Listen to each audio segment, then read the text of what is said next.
मगहर मरे तो गधा होए और काशी मरे तो देववासी होए। समय तुम जुदारा जदारे मोहम्मद तमाशा दिखाने की कोशिश न करना, अगर पास आए तुम्हारे मोहम्मद की बात खिलाने की कोशिश न करना। तुम्हें क्या फिक्र, दिल मले या जले जा।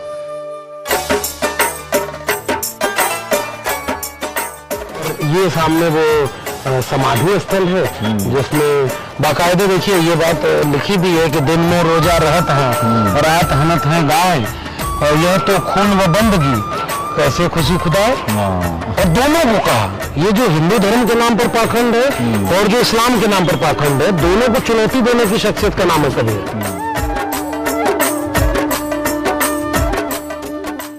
क्या काशी, क्या ऊसर मगहर, ये पंक्तियां बोलते हुए कबीर दास करीब 700 साल पहले यहाँ आए थे।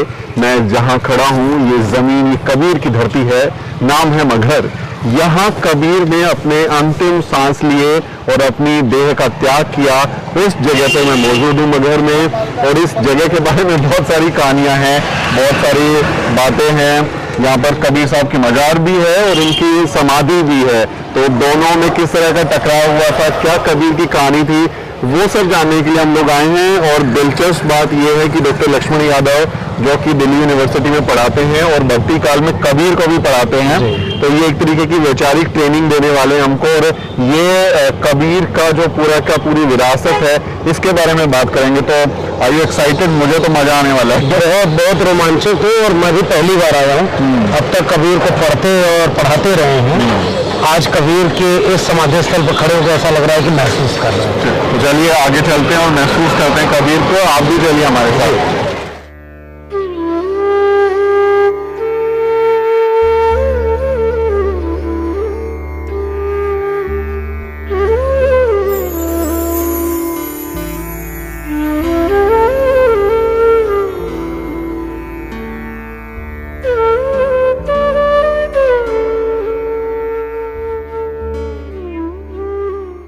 डॉक्टर साहब जी, जहाँ कबीर ने अपनी जिंदगी के आखिरी पल बिताए, बिल्कुल, और उनकी परिनिर्वाण स्थली है, तो मतलब एक अलग ही अनुभूति। और ये फिलहाल तो यहाँ बिल्कुल कबीर साहब ने कहा ना कि हिंदू कहो तो हूँ नहीं, मुसलमान भी ना है, 5 तत्व का पुतला गेबी खेले माए। मतलब वो ऐसी शख्सियत जिसे आप असल में कहते हैं ना कि भारत में एक संप्रदायों के परे जाकर के एक सांप्रदायिक सौहार्द के प्रतीक के रूप में कबीर साहब हैं। हम वासी उस देश के जहाँ जाति बरन कुल ना है। तो कबीर का मतलब ये है कि एक सेकुलर डेमोक्रेटिक जो कंट्री होती है, एक ऐसा समाज जिसमें जाति धर्म भाषा किसी के नाम पर कोई भेदभाव ना हो, उसका ख्वाब देखने वाली शख्सियत का नाम कबीर है। उनका संदेश यही था। हाँ। लेकिन यहाँ मैं देख रहा हूँ तो जिंदगी भर जो संदेश देते रहे थे कि भाई मिलकर रहो। उनकी एक तरफ मजार है, हाँ, और उस तरफ जो है वो समाधि बनी हुई। बिल्कुल, इसका किस्सा बड़ा दिलचस्प है। तो ये जब उनका संदेश था, उसमें उनके चेलों में 2 चेलों में कुछ ये किस्सा ये मिलता है कि मगहर मरे तो गधा होए और काशी मरे तो देववासी होए।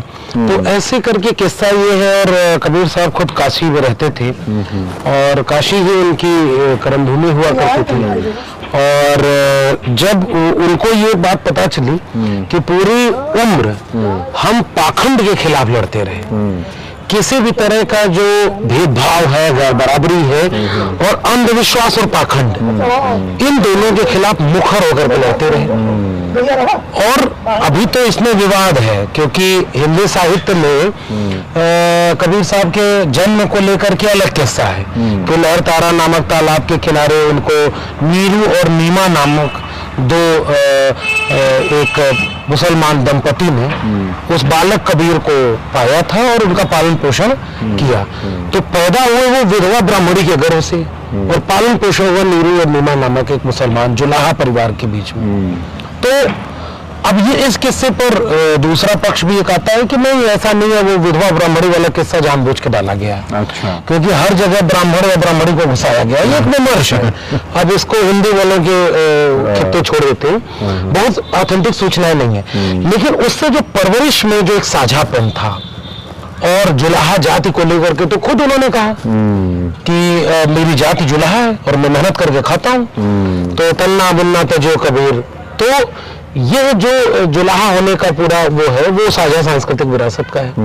तो फिर जब उनके परिनिर्वाण हुआ तो उस समय दो गुट में ये नहीं, क्या होगा, उसके पहले ही, उससे पहले से काशी में जब वो रहते थे और लगातार वो एक संदेश देते थे कि पाथर पूजे हर मिले तो मैं पूजो पहाड़, ताते हुए चाकी भली पीस खाए संसार, और काकर पाथर जोर के मस्जिद लई चुनाए, ताचड़ मुल्ला बाग दे क्या बहरा हुआ खुदा। ये हिंदू तुरंत दो नहीं ले रहा। तो वो बात ये कहते हैं कि हिंदू कहो तो हो नहीं, मुसलमान भी नहीं। तो वो जो पैगाम पूरे समय देते रहे कि ये जो हिंदू तुरक दोनों भरमे हुए हैं, दोनों भटके हुए हैं, इन दोनों में खुदा नहीं है। खुदा तुम्हारे अंदर है, लोगों कहाँ ढूंढे रे बंदे, मैं तो तेरे पास में। ना मैं मंदिर, ना मैं मस्जिद, ना काबे कैलाश में, ना मैं जप में, ना मैं तप में, ना व्रत उपवास में, खोजी हो तो तुरते मिलूं पल भर की तलाश में, कहे कबीर सुनो वैसा दो सब श्वासों की श्वास में। तो मंदिर, मस्जिद, पाखंड, इन सब को दूर करने वाले, तो उनके सामने एक चुनौती, ये भी उन्होंने इस चुनौती को कबूल किया और वो काशी में ही रहते थे। और काशी के में रहने वालों के लिए किस्सा है कि जो काशी में मरेगा वो स्वर्ग जाएगा और मगर मरे तो गधा हो। और मगहर दरअसल एक ऊसर जमीन हुआ करती थी और मितकी एक पाखंड जोड़ दिया गया। बिल्लियों को नहीं पता है कि उनका रास्ता काट देने से मनुष्यों का बुरा हो जाता है, लेकिन हम पाखंड जी रहे हैं। तमाम तरह के पाखंड आज भी प्रैक्टिस में होते हैं। तो कबीर साहब के सामने जब वो पाखंड आया तो उन्होंने चुना कि हमने केवल अगर बातों में पाखंड को तोड़ने की बात कही तो ये बहुत दूर तक नहीं जा पाएगा। कथनी और करनी में फर्क नहीं करना, तो वो अपनी वाणी को, अपने वचन को साबित करने के लिए इधर आए, प्रैक्टिस में लेके आए कि वो जो मैं कह रहा हूं अगर मैं खुद उस पाखंड को मानूंगा, क्योंकि उम्र के आखिरी पड़ाव पर जाते हैं तो लोग अक्सर नास्तिक से आस्तिक हो जाते हैं। लेकिन कबीर साहब याद आने लगता है, आखिरी दिन भगवान। लेकिन कबीर साहब ने एक मैसेज दिया कि आखिरी वक्त में मैं और बड़ा जो तुम्हारा मिथकी पाखंड है उसको तोड़ूंगा, और मगहर चले आए जिंदगी के आखिरी वक्त में। और इस जगह पर रह करके उन्होंने उस पाखंड को, उस अंधविश्वास को तोड़ने की कोशिश की। नहीं चाहिए तुम्हारा स्वर्ग और नहीं चाहिए तुम्हारे काशी में रह करके जन्नत, वो जो है जहां से तुमको मिलते हो। ये कौन सा पाखंड है कि उसर और मगहर उसर में मिलने पर गधा होगा तो मैं गधा होने तैयार हूं। ये पाखंड को तोड़ना था। इस समय की जो एक विचार, जो विमर्श था, आप मौजूदा दौर में हम जो डिस्कोर्स कहें कि जो डिस्कोर्स स्थापित था पब्लिक डोमेन में, उसको सीधी टक्कर। बिल्कुल, और कबीर होने का मतलब यही है, किसी भी पाखंड को, किसी भी अंधविश्वास को, किसी भी तरह के भेदभाव को सीधी चुनौती, मुखर चुनौती, बिना किसी लाग लपेट के।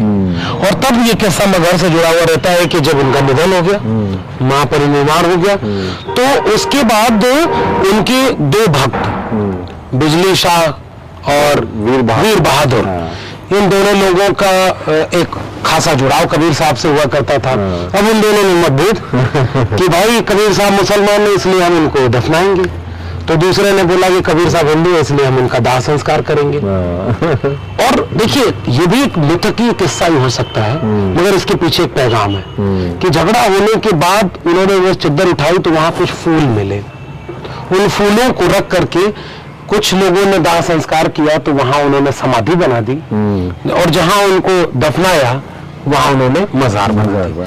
तो ये मजार कबीर साहब है और वो समाधि कबीर साहब की है। तो दोनों अगल बगल हैं, दोनों अगल बगल हैं, विचारधाराएं दोनों आपस में बिल्कुल नहीं लड़ती हैं, दोनों एक ही जमीन के टुकड़े पर हैं, दोनों बिल्कुल शान और शौकत से कबीर होने का मतलब इस भारत को समझा रही हैं। बस विडंबना ये है कि कबीर का भारत बनता तो लोग इसको एक नजीर मानते, जबकि हम ऐसे दौर में हैं जहां मस्जिदें गिरा करके, मंदिर बना करके उस राम को स्थापित किया जा रहा है जिसका सबसे ज्यादा नाम तो कबीर ने लिया। लेकिन कबीर के राम, दशरथ के राम या वो तीर लेकर के हमला करने वाले हिंदुत्व के राम नहीं थे। कबीर के राम तो निर्गुण निराकार ब्रह्म की बात है। अंदर जा सकते हैं। आइए अंदर आते हैं डॉक्टर। जी आइए। अरे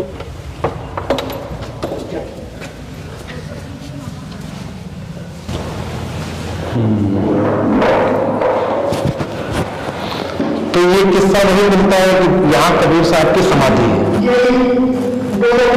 हाँ वो यही है।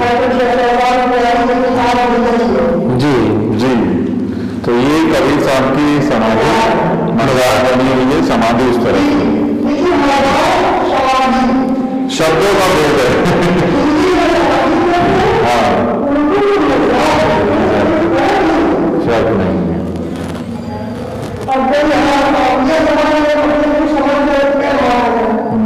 तो ये अभी हम जो है अंदर आ रहे हैं मजार के, और ये कबीर साहब की मजार है, और इसका जो निर्माण है वो मुगल कालीन शैली। ये इस्लामिक स्थापत्य है। और उस इस्लामिक स्थापत्य से जो मेहराब है, मेहराब के भित्ति चित्र जो बनाए गए हैं, जो आकृतियां हैं, वो इस्लामिक स्थापत्य की शैली में है। और ये दिलचस्प है कि यहाँ पर कबीर साहब को इस तरह से याद किया जाता है। और यहाँ सब आते हैं, हिंदू मुसलमान सब आते हैं। यही तो एक आस्थाना है, एक संत की दो समाधि और हर धर्म में जाति हो जाते हैं। आपने देखा होगा कि जितने भी महापुरुष किसी न किसी समुदाय से हो, किसी न किसी कौम से हो, लेकिन कबीर साहब न किसी समुदाय को न किसी धर्म को माना हो, और ना ही इसको कोई कह सकता है कि ये किस समुदाय से पैदा हुआ। सबके कबीर जी हाँ, कबीर सबके हैं और सब आते भी हैं। आपने देखा तो ये जो है कबीर साहब का संदेश कि भाई आपस में लड़िए मत, मिलकर रहिए, वो संदेश हम इनके जो प्रतीक स्थल हैं, जो मजार हैं, उनसे भी हम ये सबक ले सकते हैं। तो कबीर साहब का एक बहुत प्रसिद्ध दोहा है कि हमन है इश्क मस्ताना, हमन को होशियारी क्या, रहे आजाद या जब लो हमन को इंतजारी क्या। तो वो जो इश्क का पैगाम है वो एक मस्ताना फकीर ही दे सकता है। बिल्कुल बिल्कुल। और भारत में ऐसा इकलौता व्यक्ति है जिसकी दो मैं तो ये कह रहा हूँ कहने बने हुए हैं, जहाँ पे सब लोग आते हैं, कोई आता है कोई उधर आता है। और यही भारत है जहाँ दोनों हिंदू मुस्लिम का भेद मिटा करके मजार।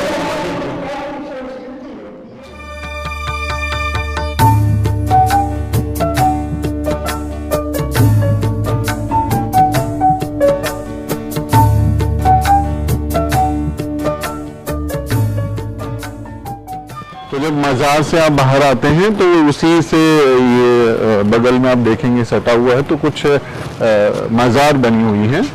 और ये बाबा कमालुद्दीन शाह, ये कबीर साहब के पुत्र कहा जाता है, कमाल और कमाली करके उनके एक बेटा और बेटी। हाँ। तो उनके बेटे की भी यहाँ पर समाधि है, समाधि मजार आप जो कह लो। और ये नवाब अली बिजली शाह जी, हाँ, इन्हीं के बारे में कहा जाता है कि नवाब अली बिजली शाह ही काशी से मगहर ले आने का किस्सा। हालांकि ये कबीर साहब का खुद चयन है कि वो मगहर जाएंगे, तो उसमें बिजली शाह जी का और राय बहादुर जी का, इन्हीं का फिर वो विवाद भी है। फिर ये जो है यहाँ पे मजार और समाधि साथ साथ बनाई गई। तो ये नवाब अली बिजली शाह जो है उनकी मजार, और बाकी जो उनके परिवार के लोग हैं उनकी भी इस तरह से मजार बनी है। लेकिन वातावरण बहुत मतलब एकदम शांत और जैसे लगता है कि हाँ कबीर होने का जो मतलब है एकदम शांत और सुकून वाली चीजें। जबकि हम लोग दिल्ली जैसे शहरों में रहते हैं तो इतनी भाग दौड़ और मतलब दिन रात काम, हाँ, वो उसमें इतनी भगदड़ मची रहती है कि वो सुकून जो है वो पीछे से उड़ जाता है। और कबीर साहब ने लिखा है ना कि धीरे धीरे रे मना, धीरे ही सब होए, माली सींचे 100 गड़ा, ऋतु फल होए। तो वो जो सुकून है वो संत मत या भक्ति आंदोलन की बुनियाद में है।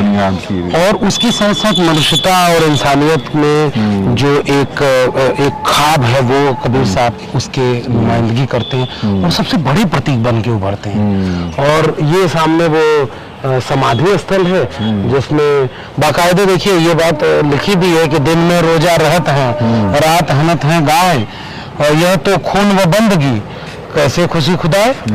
और दोनों को कहा, ये जो हिंदू धर्म के नाम पर पाखंड है और जो इस्लाम के नाम पर पाखंड है, दोनों को चुनौती देने की शख्सियत का नाम है कबीर। दोनों को चुनौती दिया। और फकीर एक ऐसा फकीर कि साए इतना दीजिए जामे कुटुंब समाए, मैं भी भूखा ना रहूं साधु न भूखा जाए। तो उदर समाता अन्न ले, तन समाता चीर, और अधिक संग्रह ना करे, वाको नाम कबीर। तो फकीर होना, कबीर होना यह नहीं है कि अरे भाई हम तो फकीर आदमी है, झोला लेकर चल पड़ेंगे और 9,000 8,000 करोड़ का विमान बनाएंगे, चलने के लिए 10 लाख का सूट पहनेंगी, दिन भर में 20 बार कपड़े बदलेंगी और नाम लेंगे फकीर होने का। फकीर होने का अर्थ फकीर वाला। और कबीर साहब वो फकीराना अंदाज, वो जो मतलब किसी भी तरह का चालाकी, धूर्तता, ये सब वहां पे नहीं मिले। ये कबीर होने का मतलब। हम आ गए हैं अभी सदगुरु कबीर समाधि। ये जो विवाद के बाद में यहाँ पर जो बनाई गई थी समाधि, यानी जो कि हिंदू मत को मानने वाले जो लोग थे उनके लिए एक जगह बनाई। मुझे अभी भी संदेह है यहाँ मंदिर क्यों लिखा गया है। अगर समाधि लिख दिया गया तो फिर मंदिर की जगह, मंदिर समाधि दोनों का कोई तालमेल नहीं है। लेकिन ये विडंबना यहाँ पर देखिए जी, ये देखिए कितना जो है ज्वलन लिखते हैं, कबीर मन मन निर्मल भया जैसे गंगा नीर, पीछे पीछे हरी फिरे कहत कबीर कबीर। तो वही था ना, वो मतलब वही मेको कहाँ ढूंढे रे बंदे, मैं तो तेरे पास हूं। तो इस तरह से उन्होंने, तो ये आप इधर आएंगे तो कबीर साहब की यहाँ पे समाधि बनी हुई है। समाधि मतलब हिंदी का शब्द और मजार मतलब उर्दू फारसी जो शब्द है, शब्दों का ही फर्क है, असल में मानी एक है। मानी को आप कैसे बदल पाएंगे? समाधि का भी मानी वही है, अर्थ वही है, मजार का भी वही है, कबीर का भी। इसमें थोड़ा सा जो है कुछ प्रतीक भी रख दिए गए हैं। देखिए मंदिर की घंटी और दीपक वगैरह ये उस तरह से रख दिया गया है ना, इसलिए नीचे लिख दिया गया मंदिर। हाँ, मंदिर लिख दिया गया। कोशिश यही है कि इसे मंदिर बनाने में हम सफल हो जाएं।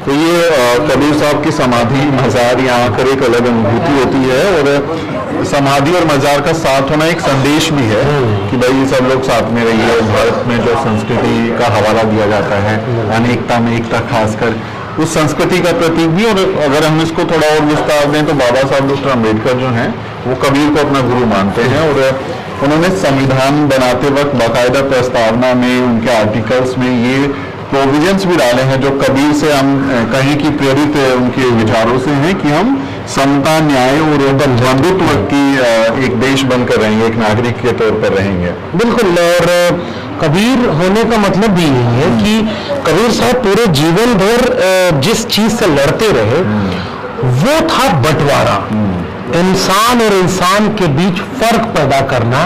वो बार बार ये कहते थे कि ये किसी भी तरह से मानववादी है ही ना।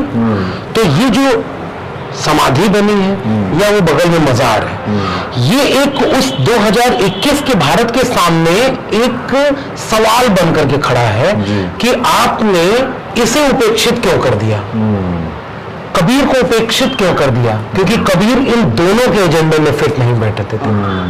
कबीर हिंदूवादी राजनीति और दूसरी तरफ की कट्टर इस्लामिक राजनीति, इन दोनों के बीच कहीं फिट नहीं बैठते। और वो दोनों की कट्टरता का या पाखंड का खुला विरोध करते हैं, एकदम चैलेंज करते हुए, खुला विरोध करते हुए अपनी लेखनी में वो बात को साबित भी करते हैं। तो कबीर तो एक विचार है कि जो आपको न्याय की बात सिखाएगा, जो आपको कहेगा कि भाई जो दिखता है, जैसे बुद्ध कहते हैं कि अत दीपो भव, अपनी रोशनी खुद बनिए और तर्क कीजिए, वो विचार हमें कबीर से सीखने को मिलता है। और कबीर की फिलॉसफी क्या है? ज्ञान परक है। इसलिए भक्ति आंदोलन में संत मार्ग को ज्ञान मार्गी शाखा कहा गया है। और वो बार बार कहते हैं गु अधियारा जानिए रू कहिए प्रकाश। तो गुरु की अहमियत पूरे संत काव्य में सबसे अहम है। और जब तक गुरु नहीं, गुरु मिले नहीं साचा, तब तक गुरु करो दस पाचा। यानी गुरु रोशनी दिखाने वाला है। तो वो गुरु की अहमियत और गुरु के जरिए ज्ञान की अहमियत, तर्क की अहमियत, विवेक की अहमियत, वह जो पश्चिम का रेनेसा था ना, जिसने 13वीं 14वीं शताब्दी में पश्चिम को बदल कर रख दिया, और वो पश्चिम अपने रेनेसा के बाद औद्योगिक क्रांति से लेकर के विज्ञान और तकनीक की खोजों पर गया और दुनिया पर राज किया। उसी दौर में भक्ति आंदोलन भारत में एक रेनेसा का नाम है, जिसकी अगुवाई कबीर करे। तो इस पे मैं एक सवाल लेना चाहूंगा डॉक्टर साहब कि जैसे हम भारत की जो उस समय की जो कुरीतियां थी, जो समाज में जो बुराइयां थी, जब उनसे लड़ाई हुई, कुछ लोगों ने लड़ाई की, खासकर वो एक तबके के लोग थे जो जिसको अपर कास्ट आज के दिन कह सकते हैं, उस समाज के जब लोग थे, तो उन्हें सुधारवादी और तमाम तरीके के उपमा विशेषण उनको दिए गए। कबीर भी तो पुनर्जागरण कर रहे थे, तो उनका जिक्र उस तरह से पुनर्जागरण में सुधारवादी के तौर में वो, क्योंकि हम भारत जब बनाते हैं तो भारत में तो कबीर भी तो उस समय पे यही सिखा रहे थे जो बाबा साहब डॉक्टर अम्बेडकर संविधान में सिखा के गए हैं। कबीर का मतलब ही है ना त्याग। मेरा मुझ में कुछ नहीं, जो कुछ है सो तोर, तेरा तुझको सौंपते क्या लागे है मोर। तो एक ऐसी शख्सियत का नाम कबीर है, कछु लेना न देना मगन रहना। लेकिन कबीर के बाद जो भारत बना ना, वो लेने देने के समीकरणों पर बनना शुरू हो गया। और जो बात मैं कह रहा था ना कि रेनेसा के बाद उस रोशनी को और बुलंद होना था जिस रोशनी को कबीर ने जलाया था। लेकिन हमने क्या किया? हमने उस रोशनी को मध्यम कर दिया और फिर से वही पाखंड हावी हो गया। और विडंबना देखिए, मैं हिंदी साहित्य पढ़ाता हूँ और हिंदी साहित्य में निर्गुण पंथ के बाद सगुण पंथ आ गया। अच्छा। मूर्ति पूजा, पाखंड, आडंबर की मुखालफत करने वाले रविदास जी ने एक पद लिखा है कि जाके सिर सब ढो ढोंत है, अजहू फिरे बनारसी आस पासा, विप्र सहित आचार सहित विप्र करण दंडौती, तिन तने रविदास दासानुदासा। दासों का दास रविदास उनके सामने तन करके खड़ा होता है जिनके सामने विप्र आचार सहित दंडौती कर रहे हैं। यह विश्वास रविदास का, रविदास जी का, कबीर का। ऐसा चाहो राज में जहां मिले सबन को अन्न, राजा प्रजा सब सुखी रविदास रहे प्रसन्न।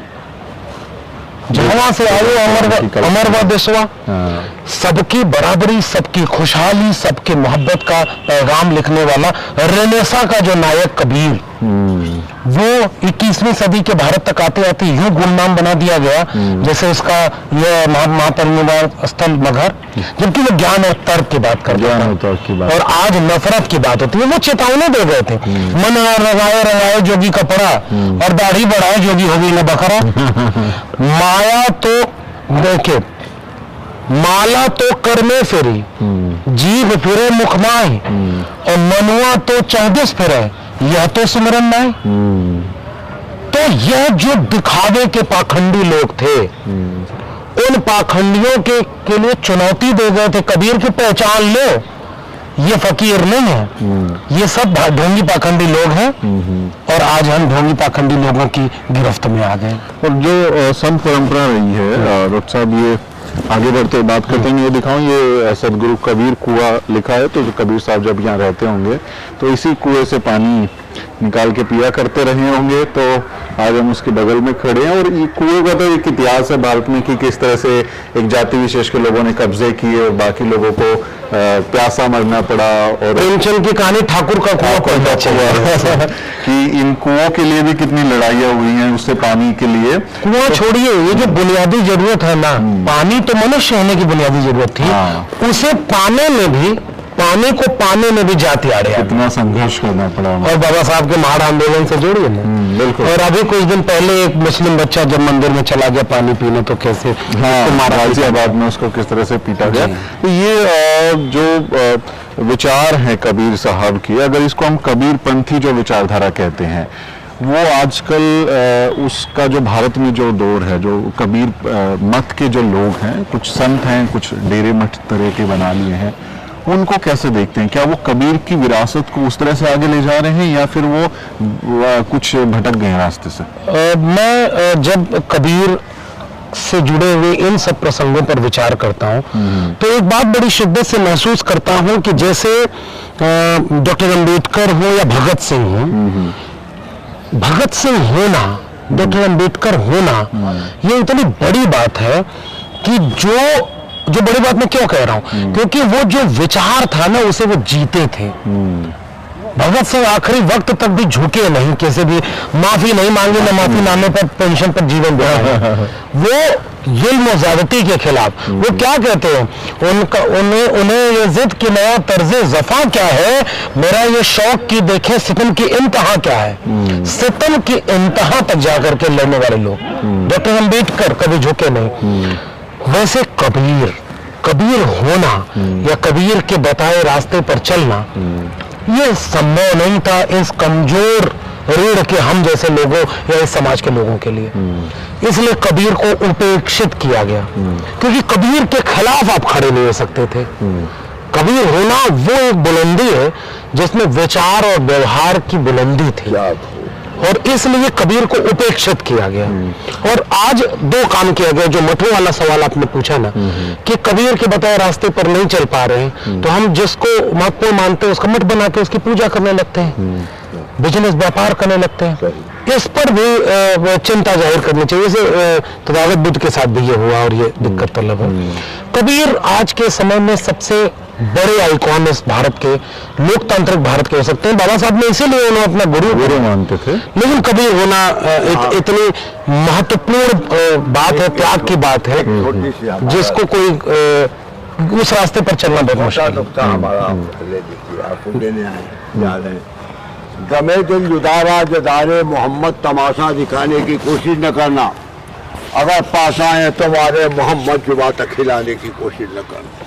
तुम्हें क्या फिक्र दिल मले या जले जा, तुम्हें जलते दिल से क्या वास्ता है, चलाते रहो तीर पे तीर लेकिन कभी तीर खाने। नए भारत में कबीर उपेक्षित कर दिए गए, और कबीर के बताए रास्ते पर आज कहाँ कौन चल रहा है। क्योंकि कबीर साहब ने लिखा था कि कबीरा खड़ा बाजार में लिए लुकाठी हाथ, जो घर जा रो अपना चले हमारे साथ। तो वो जो घर फूक तमाशा देखने की जो काबिलियत थी, जो हुनर था, वो कबीर साहब में था। और इसीलिए आज न तो किसी को अपना घर फूक करके चौराहे पर खड़े होकर के हिम्मत, सच बोलने की हिम्मत है, और न कोई कबीर के रास्ते पर चल रहा है।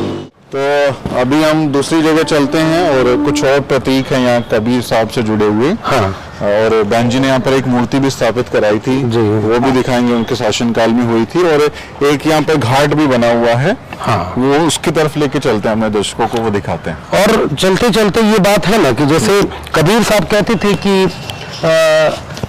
एक बूंद ते सब उत्पन्ना, सब बराबर है, सब एक है, और वो उसमें कोई फर्क नहीं है। एक जमाने में कैफी आजमी साहब ने लिखा कि आत्मा मरती नहीं, रूप बदल लेती है, धड़कन जा छिपती है इस सीने की उस सीने में। तो यह बात तो हमने समझा ही नहीं, और कबीर साहब इसीलिए उपेक्षित कर दिए गए क्योंकि एक नया भारत जो बनाना था ना, उसे नफरत की बुनियाद पर खड़ा करना था। और जिस जगह हम खड़े हैं तो ये तो मोहब्बत की बुनियाद, हमन है इश्क मस्ताना, हमन को होशियारी क्या, रहे आजाद या जग में, हमन को इंतजारी क्या। तो ये कबीर होने का मतलब ये है। और इस जगह पर आने पर ये लगता है कि बाबा साहब होते और तमाम लोग होते तो आज इस जगह की अहमियत को समझते जी, बिल्कुल, और कबीर होने की अहमियत को समझते जी।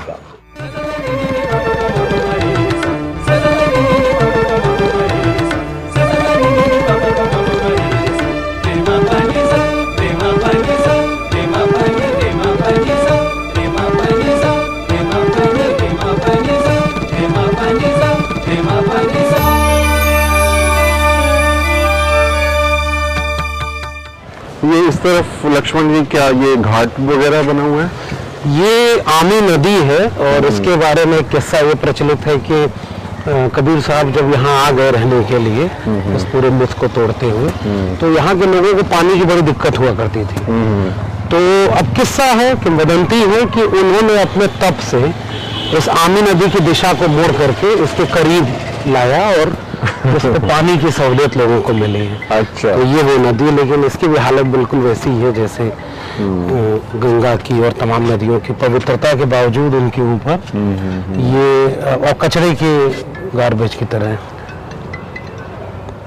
तो ये सूफी संत कबीर दास जी की स्मृति में कबीर घाट। हाँ। तो कबीर को भक्ति काल के लिए याद करते हैं, सूफी भक्ति, ये हाँ, ये जो है ये मेरे लिए भी एक दिलचस्प चीज दिखी। अमूमन हम लोग जो पूरे भक्ति आंदोलन में पढ़ाते हैं, पूरा जो उसका हिंदी साहित्य का विभाजन है, उसमें निर्गुण पंथ जो है भक्ति आंदोलन का, उसके दो विभाजन बताते हैं, संत काव्य धारा और सूफी काव्य धारा। तो संत काव्य धारा में अमूमन हर जाति, हर मजहब के लोग जो संत परंपरा को मानते थे, और सूफी परंपरा में वो है जो इस्लामिक ट्रेडिशन से चला आया फकीरों का एक पूरी धारा है। अब मैं ये चिंतित हूँ कि दोनों को जोड़ दिया गया है, सूफी संत कबीर साहब को तो वैसे ही पूरा व्यक्तित्व उनका जुड़ा हुआ है। हाँ, मतलब लेकिन बिल्कुल ठीक बात कह रहे हैं आपकी, उन दोनों को जोड़ना इसलिए भी बुरा नहीं है कि दोनों की धारा लगभग एक जैसी। तो ये यहाँ पर आप देखेंगे तो ये घाट है, कबीर घाट, और यहाँ पे ज्यादातर समय ये नदी नहीं बहती है, ये दरअसल बरसाती नदी है, जब बारिश आती है तब इसमें पानी आता है, अभी है। और वहां आप देखेंगे तो सामने वो मुझे लगता है वो शमशान घाट बनाया हुआ है। हाँ, वो शमशान घाट बनाया हुआ है। कबीर साहब वो आत्मविश्वास बना के गए होंगे ना कि कोई यहाँ मरने से नरक वरक नहीं जाता वरना यहाँ जो लोग मरते होंगे वो क्या करते होंगे, आपने ऐसे पाखंड बनाया। लेकिन अब वो वहाँ पे शमशान घाट बनाया इन लोगों ने, वहाँ इस नदी के किनारे लोगों को जलाना, अंतिम संस्कार कर रहे हैं, अपने जी, शव जला रहे हैं। तो दरअसल जो ब्राह्मणवाद की जो प्रथाएं हैं, जो मान्यताएं हैं, वो यही तो डर दिखाते हैं ना कि भाई फला जगह जाओगे तो वो देवता नाराज हो जाएगा और फिर उसकी आपको सजा मिलेगी, या कुछ गलत हो जाएगा, अनहोनी हो जाएगी। तो मगहर में जो कबीर ने जो इस प्रथा को तोड़ा, यहाँ दम तोड़ते हुए कहा कि भाई क्या काशी, क्या मगहर उसर। तो ये वही है कि लोग उस पे जो भरोसा बताया, जिसके आप जिक्र कर रहे थे, कि वो भरोसा कायम करके गए हैं कबीर। हाँ, ये कबीर का व्यक्तित्व पूरे भारतीय इतिहास में एक ऐसा व्यक्तित्व है जो सीधे मुठभेड़ करने वाला है, तमाम कुरीतियों, पाखंडों, अंधविश्वासों से मुठभेड़, हिंदू मुस्लिम के नाम पर जो नफरत थी उससे मुठभेड़ करना, जाति के नाम पर जो विभाजन था उससे मुठभेड़ करना, और वो ऐसा कद्दावर व्यक्तित्व है ना जिसको वो तवज्जो नहीं दी गई। क्योंकि लोग कबीर कोई ऐसे नेता तो नहीं बने ना कि जिसके पीछे हुजूम चले, क्योंकि वो रास्ता बहुत कठिन रास्ता। अब आप पाखंड को ही तोड़ रहे हैं। उस दौर में 700 साल पहले आज आप बोले, मैं बोले तो डर लगता है यूएपीए आज यूएपीए लग जाए। मैं तो बार बार ये चिंता जाहिर करता हूँ, वो कथित तौर पर जिनको कहा जाता है कि मुस्लिम आतताइयों का शासन था, फिर भी कबीर साहब ये सब कर गए उस दौर में रहते। और आज होते तो यूएपीए लगाते, जेल में होते, या उत्तर प्रदेश में होते। तो देश ने एक ऐसे जो बेकरी प्रसाद के नाम से बनाते हैं, उन्होंने एक तस्वीर भी बनाई थी कबीर साहब की जयंती पे, जिसमें कबीर पीछे जेल के हाथ में वो हथकड़ियां लगी हुई। फिर भी देश ने संयमित बनाया। यूपी में होते तो ठोक दिए जाते फेक इनकाउंटर। ये इस बात को समझना चाहिए। और कबीर का होना मतलब कबीर को देखा ही नहीं गया, कबीर को समझा ही नहीं गया, और उनके नाम पर पाखंड भी चल रहा है। अब देखिए हम जहाँ खड़े हैं, इसके दाहिनी तरफ ये जो मंदिर है, ये जो मंदिर है, अब कबीर साहब तो अब ये शिव मंदिर है।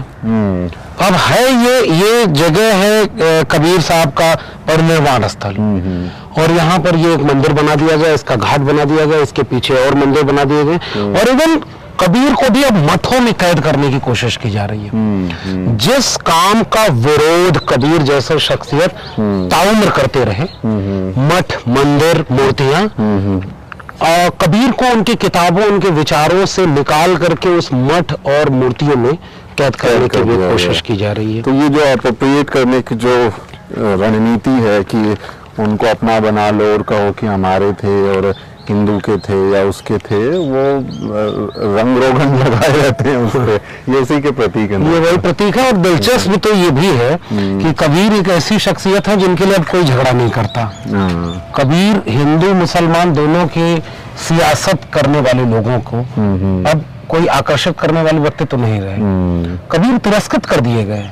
ये हिंदू राष्ट्र बनाने वाले लोग, उनके हिंदुत्व में कहीं भी इस तरह से कबीर फिट ही नहीं बैठती। न वो कबीर को पूछ रहे, न मुसलमान कबीर को पूछ रहे। और आप देखिए ना, ये मजार और मस्जिद मजार और वो समाधि स्थल जैसे मंदिर कहा जा रहा है, साथ में बने हुए, लेकिन कबीर को छोड़ दिया गया। कबीर को तिरस्कृत, विचार जो था कबीर का विचार, कबीर की जिंदगी, कबीर की अहमियत, और जैसा भारत बनाना चाहते थे कबीर, वो तो सब छूट गया। इसलिए कबीर को ऐसी जगह पर कैद कर दिया गया। और मंदिर के नाम पर इस देश में दंगे करवा लीजिए, रथ यात्रा निकाल लीजिए, चुनाव जीत हार लीजिए, कबीर कहाँ है इस सब में? कबीर की समाधि स्थल ऐसी तिरस्कृत कर दी गई है।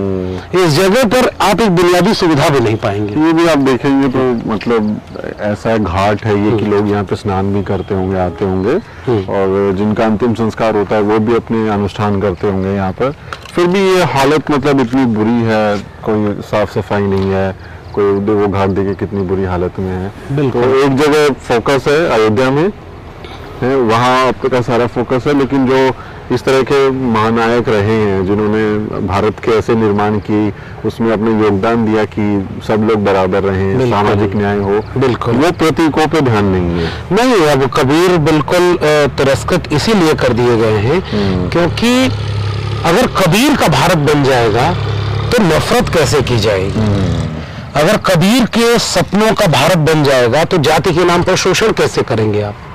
इसलिए कबीर को अगर उनका बस चले तो वो तो मिटा देना चाहेंगे। वो बुद्ध को अप्रोप्रिएट कर लेते हैं कि वो विष्णु के अवतार थे, जो कि बुद्ध ने ताउम्र मूर्ति पूजा का विरोध किया, वैसे ही वो कबीर को भी लेकर के इस तरह की। और कई बार होता है ना, आप उपेक्षित करके भी किसी को हाशिए पर ढकलने की कोशिश करते हैं। कबीर के साथ ये क्या है? क्योंकि हिम्मत ये नहीं है कि आप कबीर की मुखालफत कर सकें, कबीर का विरोध आप नहीं कर सकते, इसलिए कबीर को उपेक्षित कर दो। मगहर की ये उपेक्षा ये इस भारत के नौजवानों के लिए एक प्रश्न चिन्ह खड़ा करती है। उन नौजवानों को जिनके व्हाट्सएप यूनिवर्सिटी में कबीर के दोहे नहीं आते। क्या काशी, क्या मगहर उसर, राम हृदय बसो मोरा, और जो काशी तन तजो कबीरा, तो राम कौन नहीं हो रहा? कबीर कितनी मार्मिक बात कहते हैं कि अगर राम, और वो भी राम ये वाले राम नहीं, धनुष तीर वाले राम नहीं, एक राम दशरथ का बेटा, एक राम है घर घर लेटा, एक राम का सकल पसारा, एक राम सब जग से न्यारा। ये कौन से राम है? ये कबीर के राम वो राम है जिन पर दंगा नहीं करा सकते आप। वो निर्गुण निराकार ब्रह्म को राम कहते हैं। उनके राम ये दशरथ सुत तिहुलोक बखाना, राम नाम का मर्म है आना, कि वो तो अन्य मर्म है राम के नाम का। तो वो राम ये राम नहीं है। दशरथ के पुत्र राम तो अलग है, इसलिए राम के नाम पर राजनीति करने वालों को भी कबीर प्रिय नहीं लगते, बशर्ते कि कबीर के यहाँ राम की भरमार है। ये विडंबना देखिए। वो राम का जिक्र जिस संदर्भ में करते हैं, जिन बातों के लिए करते हैं, वैसा आज की सियासत में नहीं है। वो तो एक राजनीतिक प्रतीक के तौर पे इस्तेमाल होता है। और आपने बिल्कुल सही कहा कि इसीलिए उपेक्षित कर दिया गया है। ये यहाँ आकर कुछ स्पेशल फील हो रहा है कि हम कबीर की धरती पे हैं, जहाँ से उन्होंने अपनी जिंदगी के अंतिम क्षण बिताए हैं। क्या अनुभूति हो रही है? मैं कभी कभी देखिए, साहित्य का विद्यार्थी होने के नाते हम लोग अक्सर ये कहते हैं ना कि साहित्य की भूमिका जिंदगी में क्या है, वो आपकी रोजमर्रा की जिंदगी में भौतिक उपयोग की तरह से दिखेगा नहीं। वो एक भावनात्मक संवेदनशील होना, और वो जो संवेदनशीलता है जो जिसके चलते हम मनुष्य हैं, जिसके चलते आपने कहा कि सामाजिक प्राणियों में मनुष्य श्रेष्ठ प्राणी है, उस संवेदनशीलता के बचाए रखने की भूमिका साहित्य निभाता है। और हम जैसे साहित्य के विद्यार्थी जब साहित्य की नजर से पूरी दुनिया को देखते हैं, अपने अपने विकास, अपने वजूद को देखते हैं, तो हमें लगता है कि कबीर जैसे लोग हमारे वजूद में आज भी शामिल हैं। अगर कबीर तब न रहे होते तो आज हम नहीं होते, या इस रूप में नहीं होते। इसलिए जब भी कबीर, गौतम बुद्ध या तमाम वो विरासत के लोग जिन्होंने इंसानियत क्या है इसका मर्म समझाया, उनसे जुड़े हुए किसी प्रतीक के पास जाते हैं तो एक अलग ही एहसास होता है। बाहर की दुनिया में कितनी नफरत, मारकाट, हिंसा मची हुई है, लेकिन हम एक अपने ऐसे प्रतीक नायक के पास जब जाते हैं तो दो चीजें महसूस करता हूं। एक तो ये कि इन सब नकारात्मकता में कैसे धैर्य रखें, क्योंकि इससे ज्यादा नकारात्मक माहौल है, वो लड़ चुके हैं। वो बिना हारे, बिना लाग लपेट किए, बेबाक आंख में आंख डाल करके सच बोलने का नाम कबीर है। जो गलत है उसको गलत कहने का नाम कबीर है। उन्होंने किसी को अच्छा लगे इसके लिए कुछ नहीं कहा, उन्होंने वो कहा जो सबको बुरा लगता था, फिर भी कहा। ये उपनिषद की बात करते हैं, उसमें लिखा है सत्यम ब्रुवात प्रियम ब्रुवात, अप्रियम सत्यम न ब्रुवात। सत्य बोलो, प्रिय बोलो, अप्रिय सत्य मत बोलो। उन सारे उपनिषदीय तमाम चीजों को परे रख करके कबीर ने कहा कि चाहे प्रिय हो या अप्रिय हो, सत्य बोलो, जो सच है वो बोलो। तो मैं तो ऐसी जगहों पर आकर के हिम्मत लेके जाता हूँ, जो दूसरी बात है। हिम्मत, हौसला और अपने वजूद से शायद एक साक्षात्कार है ऐसी जगहों पर आना। तो अभी आपको दूसरी जगह लेके चलते हैं, कबीर के कई सारे प्रतीक हैं, वहां लेके चलते हैं आपको।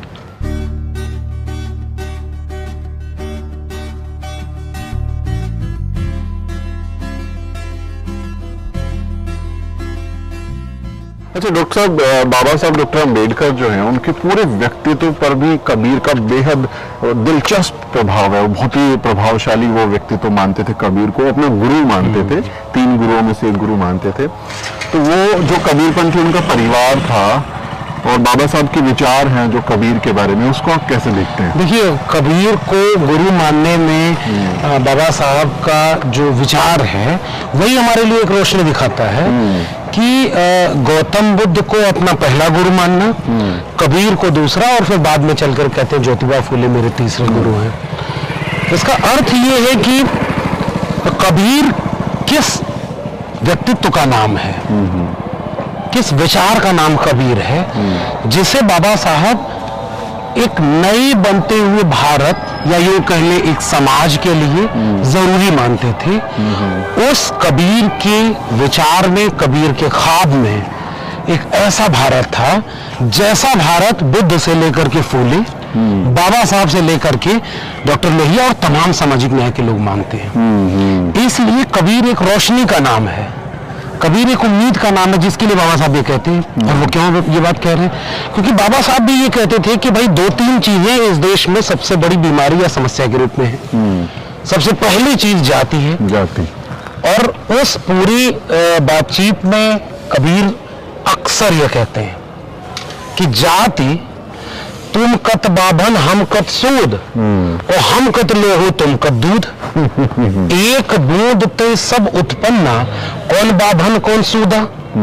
यानी क्या तुम ब्राह्मण हो तो तुम्हारी धमनियों में, शिराओं में दूध बहता है, और हम शूद्र हैं तो हमारे में लहू बहता है। एक बूंद ते सब उत्पन्ना, पैदा होने की प्रक्रिया एक है सबकी, तो तुम कैसे ब्राह्मण और हम कैसे शूद्र होगा। और आप कल्पना करिए कि कबीर के ख्वाबों में जो भारत रहा होगा उसमें कोई बड़ा छोटा नहीं। इसलिए बाबा साहब कहते हैं कि कबीर मेरे दूसरे गुरु हैं।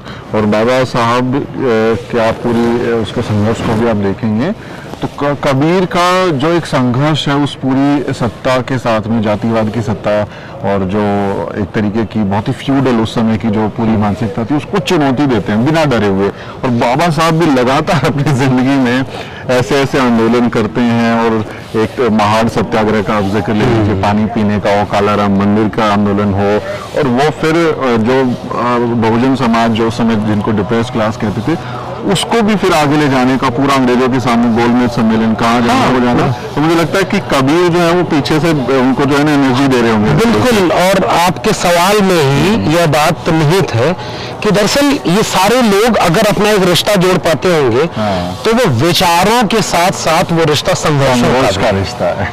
क्योंकि कबीर साहब भी लगातार संघर्ष करते रहे। और संघर्ष तो ऐसा एक किस्सा तो ये मिलता है कि उस समय का जो मुस्लिम बादशाह था उसने बेड़ियां पहना करके गंगा में डुबोने का भी किस्सा था। क्योंकि अक्सर ये हुआ है ना कि भक्ति मूवमेंट या पुराने मिथकीय चरित्र मिथकीय कहानियों को भी जोड़ दिया जाता है, लेकिन अगर उसके पीछे एक ताकत संघर्ष की मिलती है तो वो तो कबीर साहब में है। कबीर का पर्याय अगर मैं कुछ ढूंढता हूं तो बेबाकी, एक स्पष्ट वैचारिकी और तीखे तेवर के साथ संघर्ष। नहीं, बिल्कुल नहीं, ये लाग लपेट वाली भाषा नहीं कि अपने दौर में जब कबीर लिख रहे थे, बोल रहे थे, उस समय भी तो तमाम लोग थे वो तमाम दोनों तरफ की तो मीर तो बतर मीट वाली बात कहते थे। और वो आज भी है, आज तो और बढ़ रही है उनकी तादाद। आज कहाँ कबीर के नक्शे कदम पर कोई चल रहा है? जी। आज तो कबीर होते तो आज क्या कह रहे होते? कबीर आज होते तो देख करके अफसोस करते कि उनके नाम पर केवल मठ चलते हैं, उनके नाम पर वे सियासतदान भी कभी कभी मत्था टेकने आते हैं जो उनके विचारों की हत्या कर रहे हैं।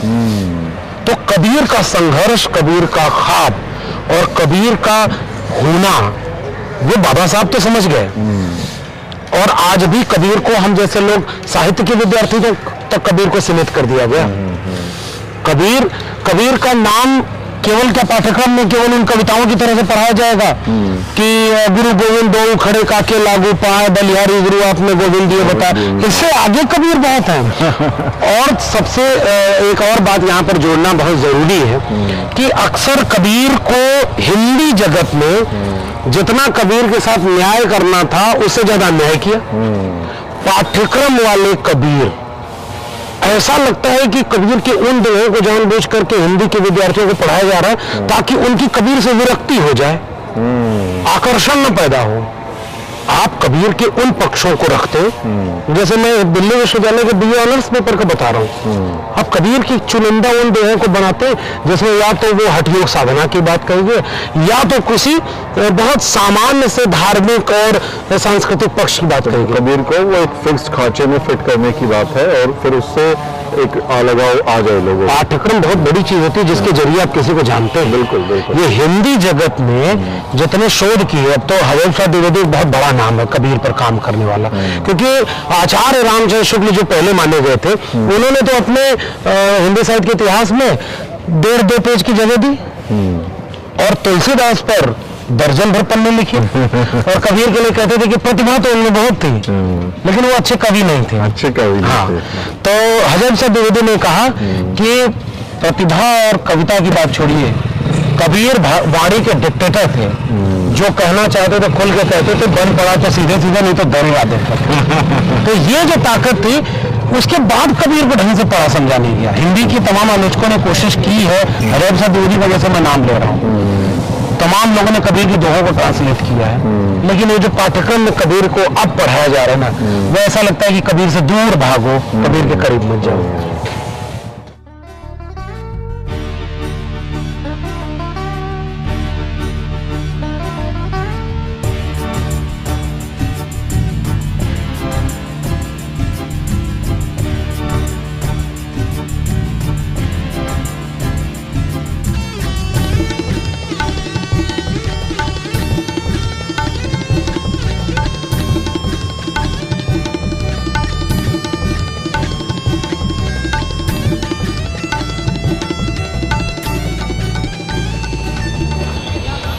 तो ये इस तरफ हम देखते हैं लक्ष्मण जी, ये कबीर साहब की मूर्ति लगी हुई है यहाँ पर जी। और ये जो है मेरी जानकारी के मुताबिक ये बहन जी ने लगवाई थी ना? बिल्कुल, ये 1997 में सितंबर का महीना रहा होगा। और जब बसपा की सरकार थी और बहन जी को कम से कम इस बात के लिए तो वाकई याद करना चाहिए कि उन्होंने जो सामाजिक न्याय के वैचारिक प्रतीक रहे हैं उन लोगों को पर्याप्त तवज्जो दी है और ये प्रतिमा उसी समय लगवाई गई। अक्सर मैं एक बात सोचता हूँ भारतीय राजनीति के संदर्भ में कि मूर्तियों को लेकर के एक अलग तरह का विमर्श है कि मूर्तियां बुरी होती हैं, मूर्ति पर पैसा नहीं खर्च करना चाहिए, लेकिन इस देश में तमाम जगहों पर आप देखेंगे कि बहुत सारे ऐसे लोगों की मूर्तियां बनाई गई, तब ये विमर्श नहीं खड़ा हुआ। जब सामाजिक न्याय के प्रतीकों की मूर्तियां बनना शुरू हुई तो अचानक से मूर्तियों पर ही प्रश्न चिन्ह उठ गया। मूर्ति बना दी, पार्क बना दी, पैसा खत्म कर रहे हैं और मूर्तियों को नहीं होना। जैसे बहन जी कहती है ना, ये 1 सितंबर लिखा है 1997। 1 सितंबर 1997 को इसका अनावरण हुआ। बहन जी के द्वारा ये अनावरण हुआ, उन्हीं के शासनकाल में बनी थी। तो जैसा बहन जी कहती है कि भाई हमने जो बहुजन महापुरुष थे, महामहिलाएं थी, उनको जो सम्मान दिया वो इसलिए दिया क्योंकि आप लोगों ने दिया ही नहीं, उनका सम्मान किया नहीं, उनके इस तरह के स्मारक या कुछ तो बनाए नहीं आपने, इसलिए हमने दिया। और फिर अभी बहन जी ने कि भाई अब हमारा काम हो गया, हमने अपने नायकों को, नायिकाओं को जो सम्मान देना था वो दे दिया, अब हमें जरूरत नहीं है। तो ये समझ चाहिए, मतलब लोगों को समझना चाहिए कि भाई उन्होंने जो काम किया वो अपने लोगों को सम्मान देने के लिए किया, लेकिन उसको प्रचारित बहुत गलत तरीके से मीडिया ने और बाकी लोगों ने किया है। नहीं, इसमें सोचना ये चाहिए कि जिस वंचित शोषित तबके की भारत में आबादी 80 से 90% बताई जाती है, उनमें कितने लोगों के पास शिक्षा पहुंच पाई है, कितने लोग को यह देश इस काबिल बना पाया है कि वो पढ़ करके जान पाए कि गौतम बुद्ध, कबीर, रैदास, गुरु नानक, बिरसा मुंडा, अब्दुल कयूम अंसारी या शाहू जी महाराज, ज्योतिबा फूले, इन लोगों को पढ़ करके जाने कि ये लोग क्या थे और उन्होंने क्या काम किया। आपने वो नागरिकों को मौका तो दिया नहीं। तो अब जब सामाजिक न्याय की राजनीति पूरे उत्तर भारत में मजबूत हुई तो उसमें से मानवर कांशीराम और बहन जी या तमाम लोगों ने वह कोशिश की कि जब मूर्तियां बनी, जब इन प्रतीकों को विजुअलाइज करके उनके सामने रखा गया, जब बाबा साहब की मूर्ति एक दलित बस्ती के सामने बनी तो पूरे समुदाय में एक आत्मविश्वास पैदा हुआ कि इस देश को बनाने वाले लोगों में हमारे नायक सबसे आगे रहे। और इस बात का उन्हें पता ही नहीं। तो शिक्षा व्यवस्था की विफलता, राष्ट्र के बनने की विफलता, इस पर तो आपने कभी बात नहीं की और आपने मूर्तियों को कहा जो पैसे की बर्बादी। और ये हमारी जो विरासत के जो लोग हैं, अब देखिए कितनी खूबसूरत मूर्ति है, मतलब कबीर साहब आदमकद से भी बड़ी मूर्ति है वो, और आप आएंगे तो उनके इतिहास से रूबरू होंगे, उन्हें जानेंगे और उनके व्यक्तित्व की एक झलक मिलेगी कि भाई वो आदमी था कैसा जो इस तरह की बात कर रहा था और सामाजिक न्याय जिसके विचार में था, जो जाति को तोड़ता था, ब्राह्मणवाद को तोड़ता था। तो ये मूर्तियां फिजूल खर्ची मीडिया के मुताबिक और लोगों के मुताबिक, लेकिन सरदार पटेल की जो मूर्ति है 3004 वो राष्ट्र निर्माण है, वो राष्ट्र निर्माण है। नहीं, एक चीज और सोचिए, हम लोग बाजारवाद के दौर में हैं, पूंजीवाद पूरे दुनिया को अपने कब्जे में किए हुए हैं और पूंजीवाद का पैटर्न क्या है, विज्ञापन पर सब कुछ टिका हुआ है पूरा बाजार। तो विज्ञापन में एक होर्डिंग, एक पदार्थ को बेचने के लिए होर्डिंग आप किसी भी रास्ते पर चले जाइए 100 बार दिखेगी और 100 बार जिस चीज को देख करके आप 101वीं बार जब उसको अपने दुकान पर देखेंगे तो तुरंत आपके जहन में आ जाएगा कि यार इसका प्रचार बहुत हुआ, ये बहुत अच्छी चीज है और इसको आप तुरंत खरीद लेंगे। बाजार उस चीज का इस्तेमाल करता है। क्या सामाजिक और सांस्कृतिक परिवर्तन के लिए इन प्रतीकों को विजुअलाइज किया जाना, क्या उस तरह से आप नहीं देख सकते? ये चरण है। मैं ये नहीं कह रहा हूं कि मूर्तियों पर ही ठहर जाना होगा। हमारे ख्वाबों का भारत जो होगा वो होगा कि जिसमें कबीर, फूले, रैदास, बाबा साहब, गौतम बुद्ध, इनकी मूर्तियों की जरूरत ही ना पड़े, वो लोगों के जहन में और जिंदगी में जाए। लेकिन आपने उन्हें जहन में जाने नहीं दिया, आपने उन्हें पाठ्यक्रम में शामिल नहीं होने दिया, आपने इस देश को जानने नहीं दिया कि फूले, पेरियार से लेकर के कबीर की अहमियत इस देश को बनाने में क्या थी। तो मजबूरी ये है कि अभी फर्स्ट स्टेज है, कम से कम लोगों को जानने तो दो। इस मूर्ति के सामने या इस गांव में, मगहर गांव में जाकर देखिए, लोगों को एक लोगों से बात करिए। मैंने बात की, उन लोगों को बाकायदे ये किस्सा पता है कि यहाँ मजार और समाधि स्थल में झगड़ा नहीं हुआ। कबीर साहब कहे कि वो जो बात बार बार आ रही है ना कि मगहर मरे तो गधा होए और काशी मरे तो स्वर्ग देववासी। तो जो गधा होना था, कबीर ने कहा कि मैं चलूंगा और मैं गधा होऊंगा। ये कबीर का होना है। और ये मूर्ति के सामने आप बैठते हैं ना, जो भी इसके आसपास से गुजरता है वो कबीर से जुड़ता है। फिर अगला स्टेज आएगा जब कबीर जहन में आएंगे, तो वो एक आत्मविश्वास आता है। और साथ ही जो पाखंड है, आज भी हम देखें हमारी डे टू डे लाइफ में देखें तो भैया शाम के वक्त वहां मत जाइए, उस वाले चौराहे पर मत जाना, उस तरफ ये मत, दिल्ली रास्ता काट गई तो कुछ हमारी जो डे टू डे लाइफ में घुसे हुए हैं और स्वर्ग नरक तो मतलब मरने जीने को तो सबसे अहमियत दी जाती है, अंतिम संस्कार से लेकर, और उसमें तमाम तरीके की रूढ़ियां हैं। और कबीर कह रहा है कि भाई जहां तुमने बदनाम किया जिस जगह को, कह रहे हो कि वहां जाके आदमी गधा हो जाता है और जाके वहीं जाके मैं हिंदी के तमाम नामवर प्रकांड लोगों का एक किस्सा सुनाता हूँ आखिर में। किस्सा ये है कि पूरे जिंदगी जिन लोगों ने वामपंथ का झंडा बुलंद किया, प्रगतिशील खेमे के सबसे नामवर आलोचक रहे, उम्र के आखिरी पड़ाव पर जाकर के भगवान को याद करने लगते थे। तो और दूसरा जो प्रगतिशील खेमा था वो कहता था कि नहीं भाई ये ठीक है, वो एक भाषा का मामला है, वो बोध का मामला है कि भगवान तो एक मुहावरे के रूप में इस्तेमाल कर रहे हैं। वो खुद भी उन्होंने कहा तो मुहावरा है।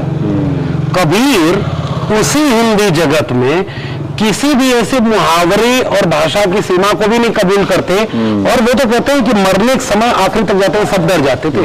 भगत सिंह को उनके पिताजी ने कहा कि भगत अब तो तुझे फांसी होने वाली है, अब तो वाहिगुरु को याद कर लो। भगत सिंह ने कहा कि अगर आज जब मैं जिंदगी के आखिरी पड़ाव पर हूँ, अगर आज मैं वाहिगुरु को याद करूंगा तो वो भी नाराज होंगे कि पूरी जिंदगी तुमने मुझे याद नहीं किया और मरते दम पर तुम मुझे याद करोगे। तो कबीर के सामने खड़े होकर के हमें भगत सिंह याद आते हैं। कबीर की इस मूर्ति के सामने खड़े होकर के हमें उन तमाम लोगों के पाखंड याद आते हैं जिन्होंने जिंदगी भर झंडा किसी और चीज का बुलंद किया, और उम्र के आखिरी पड़ाव पर वो सारे आस्तिक हो जाते हैं। नागार्जुन की कविता है, पछाड़ दिया मेरे आस्तिक ने मेरे नास्तिक को।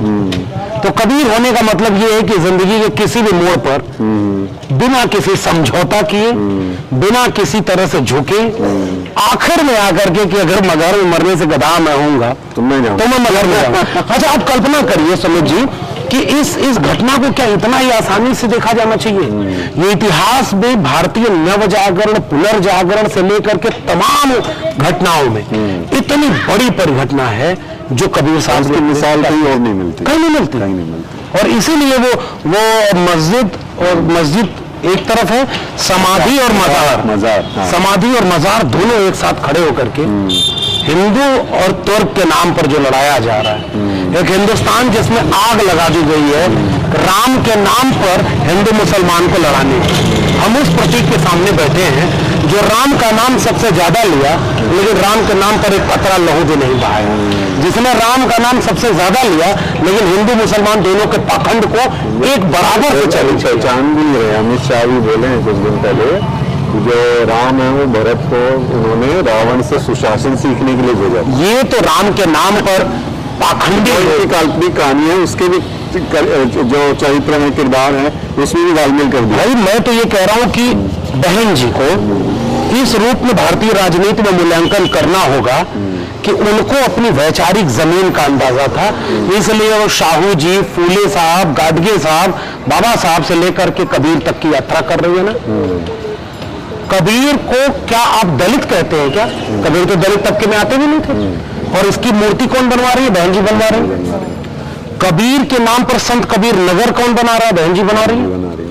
तो ये वैचारिक जमीन के लोग हैं, और जिनका नाम आप ले रहे हैं, मैं तो उनका नाम भी नहीं ले रहा, इन लोगों से पूछ लीजिए रामायण तक ढंग से नहीं पढ़े होंगे। ये अपर कुपड़ लोगों की भीड़ इस देश को बर्बाद करने के लिए राम का नाम का इस्तेमाल कर रही है। और कबीर कहते थे कि मेरा राम किसी से नफरत की बुनियाद पर नहीं है। तो मतलब कबीर जो है वो प्रेम, सद्भावना, जो उनका दोहा भी है कि पोथी पढ़ पढ़ जग मोया पंडित भयानक होए, और ढाई अक्षर प्रेम का पढ़े से पंडित हो। यानी जो प्रेम है, सद्भावना है, भाईचारा, बहनचारा है, उसमें यकीन कीजिए कबीर का संदेश प्यार का संदेश। बिल्कुल, कबीर होने का मतलब है मोहब्बत। कबीर का मतलब है इंसानियत। कबीर का मतलब है सब बराबर। और कबीर निराश होते थे उनके भक्त, तो कबीर से पूछते थे तो वो अपने लिए भी एक दोहा कहते थे कि कबीरा तेरी झोपड़ी गल कटियों के पास। ये जो गला काटने वाले लोग चारों तरफ है ना, उनके बीच में तेरी झोपड़ी है। कबीरा तेरी झोपड़ी गल कटियों के पास, जैसी करनी वैसी भरनी तू भयादास। इस देश के आम आवाम को पैगाम देने का नाम कबीर है कि ये जो काट रहे हैं गला, जाका गली तुम काटी हो सो फिर काटे तुम्हार। तो मोहब्बत का नाम कबीर है। कबीर मतलब है ना, संतो मानुस तन गौराना वो कहते थे। और संतों घर में झगड़ा भारी, तमाम दोहे वो करते थे। और उसके पीछे एक पारिवारिक जीवन में कैसे एकजुटता है, इंसान इंसान में कैसे मोहब्बत आए, सब लोग मिलजुल के रहे और सब बराबर रहे।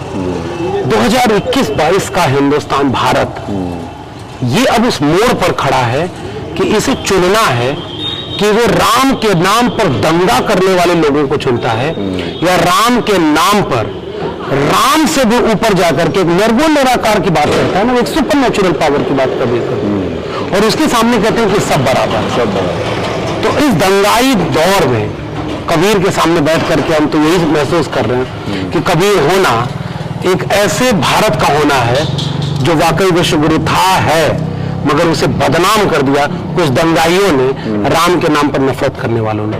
इसलिए आज इनके सामने तो कम से कम ये भरोसा दिलाएं कि हम कबीर के सपनों का भारत बनाने की कोशिश करें। बिल्कुल डॉक्टर साहब, आपने एक नया पर्सपेक्टिव दिया कबीर को समझने में। हम पढ़ते लिखते रहते हैं, लेकिन आप चूंकि शिक्षक भी हैं और कबीर को जिस तरीके से आपने, एक तरीके से मैं कहूँ कि मेरी क्लास में मुझे पढ़ाया है, ये क्लास वैचारिक क्लास है। मुझे उम्मीद है कि जो दर्शक हमारा ये वीडियो देख रहे हैं उनको भी बहुत सारी ज्ञान वृद्धि हुई होगी, ज्ञानवर्धन उनका हुआ होगा ये वीडियो देखकर, और कबीर का जो संदेश मोहब्बत का है उसको वो अपनाएंगे और नफरत को हराएंगे, हम यही कहेंगे आखिर में। तो साथियों, डॉक्टर लक्ष्मण यादव के साथ में सुमित चौहान, मगहर संत कबीर नगर यूपी का जिला है, वहां से ये मूर्ति बहन जी द्वारा स्थापित इस मूर्ति के नीचे बैठकर हम ये आपको वीडियो दिखा रहे थे। और ये रिपोर्ट तैयार करने में मेरी मदद कर रहे हैं मेरे सहयोगी मोहित कुमार और अजरा परवीन। आपको ये वीडियो कैसा लगा कमेंट में जरूर लिखें और हमारे चैनल को भी जरूर सब्सक्राइब करें। अभी कह दीजिए, आपकी बात मान लेंगे। जी, सुमित जी जो कह रहे हैं बिल्कुल ठीक कह रहे हैं और इसलिए भी सब्सक्राइब करें कि ऐसी स्टोरी आपको मिलेगी। जरूर सब्सक्राइब करें, जुड़िए। शुक्रिया। अगले वीडियो में मिलते हैं साथियों।